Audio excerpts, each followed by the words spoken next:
Hello friend, જય શ્રી કૃષ્ણ। આજે બનાવીશું આપણે રસગુલ્લા, જે બંગાળીની ફેમસ ડિશ છે। તેના માટે તમે જોઈ શકો છો મેં અહીં આગળ 2 વાટકી ખાંડ લઈ લીધી છે। આપણાને ચાસણી માટે પણ ખાંડ જોઈશે અને જે આપણે રસગુલ્લા આપણે બોઇલ કરીએ એના માટે બી આપણને ખાંડ જોઈએ છે, એટલે મેં અહીં આગળ 2 વાટકી ખાંડ લીધી છે। અને તમે જોઈ શકો છો અમૂલ ગોલ્ડનું 2 પેકેટ દૂધ લીધું છે, 500 ગ્રામના 2 પેકેટ એટલે 1 લીટર દૂધ છે। અને આપણે દૂધમાં નાખવા જે દૂધ આપણે ફાડીએ એના માટે મેં વિનેગર લઈ લીધું છે। તો આપણે ચાલો સરસ મજાના રસગુલ્લા બનાવવાનું સ્ટાર્ટ કરીએ। એના માટે તમે જોઈ શકો છો સૌપ્રથમ મેં કઢાઈ મૂકીને ગેસ ચાલુ કરી દીધો છે ને આપણે સૌપ્રથમ ચાસણી બનાવી લઈશું। તેના માટે મેં 1 વાટકી ખાંડ લઈ લીધી હતી, તે નાખી દીધી છે ને એ જ વાટકીથી આપણે 1 વાટકી પાણી નાખી દઈશું અને સરસ આપણે ચાસણી બનાવી લેવાની છે। ચાસણીમાં આપણે ઇલાયચી નાખી દઈશું ફ્લેવર માટે।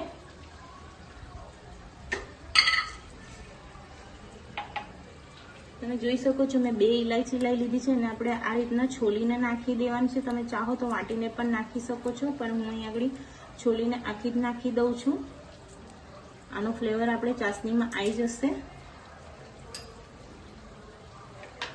અને આપણે ખાંડ ના ઓગળે ત્યાં સુધી આપણે એની ચાસણી બનાવી લેવાની છે સરસ। ફ્રેન્ડ્સ, આ રીતના એકવાર તમે રસગુલ્લા બનાવીને જરૂરથી ટ્રાય કરજો, બહુ સરસ લાગશે।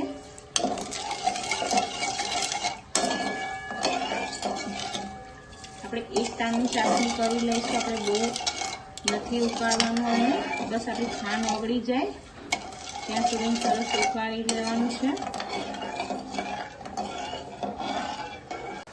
તમે જોઈ શકો છો આપણી ચાસણી બનીને સરસ તૈયાર થઈ ગઈ છે। આ 3 થી 4 મિનિટમાં જ આપણી ચાસણી બનીને તૈયાર થઈ જાય છે। હવે આપણે આને બહુ ઉકાળવાનું નથી। તમે જોઈ શકો છો આ રીતના તાર નથી બનતો, પણ એકદમ હાથમાં ચીપચીપી લાગે છે, એ રીતના આપણને ચાસણી જોઈએ છે।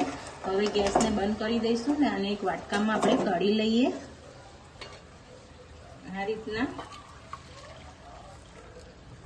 તમે જોઈ શકો છો મેં ફરી તપેલી મૂકી દીધી છે ને હવે એમાં આપણે દૂધ નાખી દઈશું। આ રીતના આપણે 2 પેકેટ દૂધ આમાં નાખી દઈશું। દૂધ આપણું સહેજ ઉકળે એટલે આપણે એમાં 2 ચમચી વિનેગર નાખવાનું છે। ગેસને મેં ફાસ્ટ કરી દીધો છે અને આ દૂધ આપણે ઉભરો આવે એટલે આપણે એમાં વિનેગર નાખી દઈશું દૂધને ફાડવા માટે। ત્યાં સુધી આપણે એને ગરમ થવા દઈએ। તમે જોઈ શકો છો દૂધ આપણું સરસ રીતે ઉકળી ગયું છે। હવે એમાં આપણે જે વિનેગર નાખી દઈશું, થોડું થોડું કરીને નાખવાનું છે અને હલાવવાનું છે આ રીતના।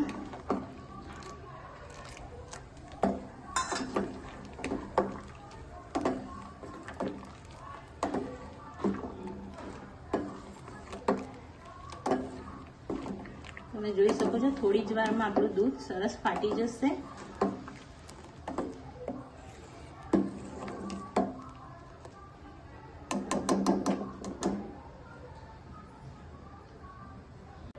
તમે જોઈ શકો છો દૂધ આપણું સારી રીતના ફાટી ગયું છે। હવે આપણે એને આ રીતના એક ચારી લઈએ। સફેદ કપડું મૂક્યું છે મેં એકદમ પતલું અને એની અંદર આપણે જે ફાડ્યું છે એ આ રીતના નાખી દઈએ અને હવે આને સરસ આપણે 2-3 પાણીએ ધોઈ લેવાનું છે। જે આપણે વિનેગર નાખ્યું છે એ સરસ નીકળી જાય એટલે આ રીતના તમે ઠંડુ પાણી વેરજો। ઠંડુ એટલે નોર્મલ ઠંડુ પાણી વેરવાનું છે, આપણે ફ્રીજનું પાણી નથી વેરવાનું। એટલે 2-3 વાર આ રીતના ચોખ્ખા પાણીથી ધોઈ લેવાનું છે આ રીતના અને સરસ આને આપણે નીચવીને 10 થી 15 મિનિટ માટે એને રહેવા દેવાનું છે, જેથી બધું પાણી નીકળી જાય। આ રીતના બધું પાણી કાઢી લેવાનું છે એનું નીચવી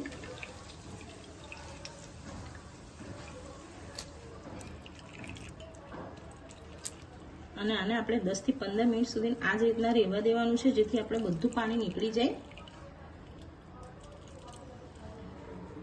આને આપણે 10 થી 15 મિનિટ સુધી આનામાં જ રહેવા દઈએ, જેથી આ બધું પાણી નીકળી જશે। 10 થી 15 મિનિટ થઈ ગઈ છે। તમે જોઈ શકો છો બધું પાણી સરસ નીકળી ગયું છે। હવે આને આપણે હાથેથી 5 મિનિટ સુધીને મસળવાનું છે। આ ટેરવાથી આપણે આને આ રીતના મસળવાનું છે ને એકદમ ચીકણો કરી લેવાનું છે, જેથી આપણે રસગુલ્લા વારીએ તો સહેજ પણ દરાર ના પડવી જોઈએ. એ રીતના આપણે હાથેથી આ રીતના જ મસળવાનું છે ને મસળતા જ આપણને વાર લાગે છે 5 થી 6 મિનિટ. બસ આ જ મહેનત છે આની. પણ રસગુલ્લા જ્યારે બનશે ત્યારે ખાવામાં બહુ જ સરસ લાગશે, પણ આ રીતના તમારે હાથેથી મસળવા પડશે, નહીં તો આપણા રસગુલ્લા સારા નહીં બને. તમે ચાહો તો આમાં 1 ચમચી મેદો પણ નાખી શકો છો, પણ આપણે મેદો નાખીશું તો વ્રત કે ઉપવાસ હોય આપણે ખવાય નહીં. એટલે તમે આ રીતના જ બનાવજો, તો તમારે વ્રત કે ઉપવાસ હોય તો તમે ખાઈ શકો છો. આ જ રીતના આપણે 5 મિનિટ સુધી એને મસળી લેવાનું છે. તમે જોઈ શકો છો મને મસળતા 5 મિનિટ થઈ ગઈ છે અને સરસ આપણો માવો મસળી ગયો છે. હવે આપણે એને ગોલ ગોલ ગુલ્લા વારીશું. 5 મિનિટ સુધી તમારે મસળવો પડશે ને, તો તમે જ્યારે ગુલ્લા વારશો એના તો દરાર પડી જશે. હવે આપણે એક નાનું નાનું આ રીતના લઈને એના સરસ રસગુલ્લા વારવાના. તમે જોઈ શકો છો આ રીતના જ તમારે વારવાના છે, બહુ નાના નહીં અને બહુ મોટા નહીં, એ રીતના તમારે વારવાના છે. તમે જોઈ શકો છો એક પણ દરાર પડી નથી, એટલે આ રીતના જ મસળજો. હવે આ રીતના આપણે બધા રસગુલ્લાને વારી લઈએ. આ રીતના તમે ચાહો નાના મોટા તમારે જે પ્રમાણે કરવા હોય તમે તમારી રીતે કરી શકો છો. હું આ રીતના કરું છું, જે કે આપણે ચાસણીમાં નાખીશું તો હજુ ફૂલી જશે, એટલે આ રીતના કરજો. તમે જોઈ શકો છો મેં બધા રસગુલ્લાને આ રીતના બનાવી લીધા છે. હવે આપણે આને બોઇલ કરવા મૂકીશું. તો ચાલો આપણે કઢાઈ મૂકી દઈએ ગેસ પર. તમે જોઈ શકો છો મેં એ જ કઢાઈ લીધી છે જે અત્યારે મેં ચાસણી બનાવી હતી, અને એ જ ગેસ ચાલુ કરી દીધો છે મેં. હવે એમાં 1 વાટકી આપણે ખાંડ નાખીશું ને એ જ વાટકીથી આપણે 4 ઘણું પાણી નાખી દઈશું. આ રીતના મેં ગેસને ફાસ જ રાખ્યો છે. આપણે એક ઉભરો આવે અને આ બધી ખાંડ ઓગળી જાય પછી આપણે રસગુલ્લા અંદર નાખી દઈશું. આપણે આને ઉકળવા દઈએ. તમે જોઈ શકો છો પાણી સરસ ઉકળવા લાગ્યું છે આપણું. તમે આ રીતના પાણી ઉકળતું હોય ત્યારે જ આપણે આ રસગુલ્લા હવે એક એક કરીને આ રીતના આપણે નાખી દેવાના છે. આ રીતના આપણે એક એક રસગુલ્લો નાખી દેવાનો છે. આ રીતના બધા નાખી દઈશ આમાં.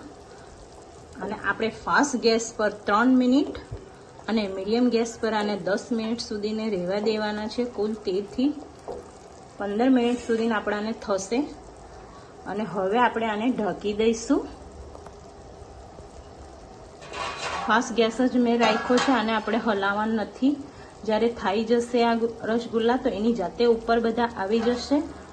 હવે આપણે આને ઢાંકી દઈશું અને 3 મિનિટ સુધી ફાસ્ટ ગેસ જ રહેવા દેવાનો છે. અને આપણે 3 મિનિટ પછી ગેસને મીડિયમ કરી દઈશું. મીડિયમ ગેસ પર આપણે 10 મિનિટ સુધી આને રહેવા દઈશું.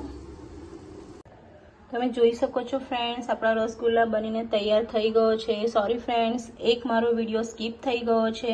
મેં ગેસ પર એને બાફવા માટે મૂકેલા ખાંડની ચાસણીમાં તેને મેં 3 મિનિટ સુધી ફાસ્ટ ગેસ પર રાખ્યા હતા અને 11 મિનિટ સુધી મેં એને મીડિયમ ગેસ પર રાખ્યા હતા.